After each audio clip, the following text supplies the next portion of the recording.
Actually, ang context ng Jeremiah 10 ganito. Ang sabi ng Lord sa mga nation of Israel, alam nyo, ito, dinagdagan ko na ng konti personality ko, pero yun yung sinasabi ng Jeremiah 10. Alam niyo yung mga practices niyong mga tao, napaka-worthless. Biruin nyo. Sabi ng Lord, magpuputol kayo ng kahoy, huhugisan yung parang Diyos. Tapos papalimutaan nyo ng silver and gold. Ididikit nyo para hindi matumba. Ipapako nyo para hindi mabuwal.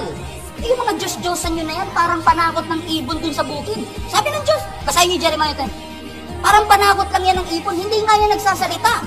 Kailangan mo pang pasanin kasi hindi makalakad. Sabi ng Bible, ano bang matuturo sa inyo ng Diyos-Diyosan yung kahoy? Kasi nga minsan, dahil wala ka makitang sign, naggagawa ka ng visible. Kasi gusto mo ng visible sign eh.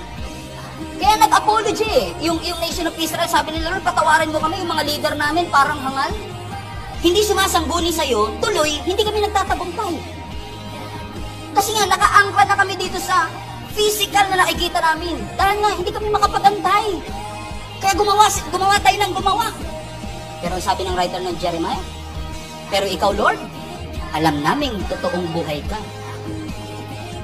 Kaya sabi ng verse 23, balik mo anak, kaya alam ko, Lord, yung buhay namin, hindi amin yan.